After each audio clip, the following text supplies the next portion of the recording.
Hi friends, నేను ఒక small story చెప్తాను. ఒక చెట్టు మీద తల్లి పక్షి పిల్ల పక్షి మాట్లాడుకుంటున్నారంట. అప్పుడు పిల్ల పక్షి తల్లి పక్షిని అడిగిందంట, అమ్మా అమ్మా, మనం హిందూ పక్షులమని, క్రైస్తవ పక్షులమని, ముస్లిం పక్షులమని వాదులాడుకోము కదా, మరి ఈ మనుషులు ఎందుకు హిందువులని, క్రైస్తవులని, ముస్లింలని వాదులాడుకుంటారు అని పిల్ల పక్షి అడిగిందంట.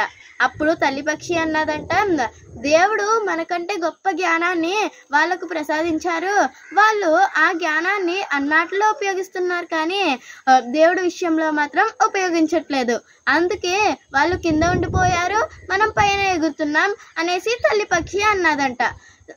సో ఫ్రెండ్స్, మనం దేవుడు ప్రసాదించిన జ్ఞానాన్ని టెక్నాలజీ ప్రకారంగా ఉపయోగిస్తున్నాం, అలాగే నైతికంగా కూడా ఉపయోగించి మీ మతం గొప్ప, మా మతం గొప్ప అని వాదలాడుకోకూడదు. దేవుడు ఒకడే అని తెలుసుకోవాలి.